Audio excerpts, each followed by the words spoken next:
Welcome back. If you're driving to your holiday destination this festive season, don't take any chances on the road.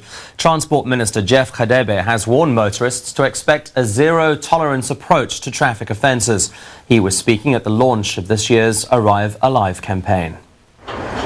Over 13,000 South Africans died on the country's roads last year. At least 6,000 of them were pedestrians, most of whom were drinking and walking. The number of road deaths usually increases over the festive season. And traffic authorities have promised to follow a zero-tolerance approach this December. Transport Minister Jeff Radebe has warned that traffic offenders and especially speedsters will face the full wrath of the law. As I've indicated, those that do not obey the law, we've got a decision now of the Supreme Court of Appeal in Bloemfontein that those who are using vehicles as an instrument in the commission of an offence, their vehicles are going to be forfeited to the state.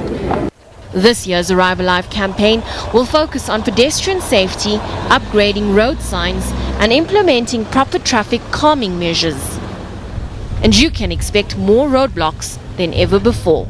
Like every other festive season, police and Metro Police will be out in full force to ensure that the traffic laws are obeyed. But it is up to motorists to be responsible and help reduce the carnage on the roads.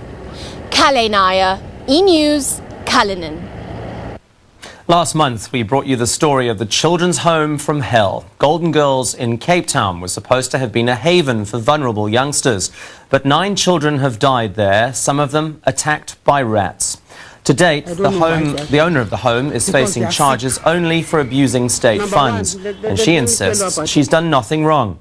So just what's been going on at the Golden Girls home, and how could it operate for so long? And why did 9 children have to die before officials moved in to close the place down? For the full story, watch Third Degree tonight at 8. There's been a slow start to the hunt for the ANC supporters who humiliated the president. Thabo Mbeki was jeered in Pietermaritzburg on Saturday during the reburial of struggle hero Moses Mabhida.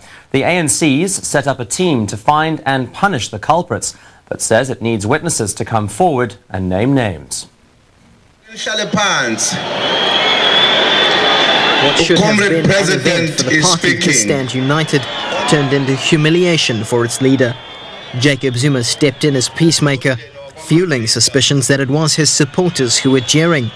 The ANC's provincial secretary Senzo Mkhunu insists they don't know who it was. We were actually dependent on support of the people who were there, who may have witnessed what happened, to cooperate with us as we do this investigation, because on our own it may be very difficult. It would not be the first time Zuma supporters have publicly defied Mbeki. They believe the president's bent on scuttling Zuma's career. This was a reception last year for Phumzile Mlambo Ngcuka, Mbeki's choice for deputy president after he'd fired Zuma. Then, as now, the ANC promised to punish the culprits. To date, though, no one's been disciplined.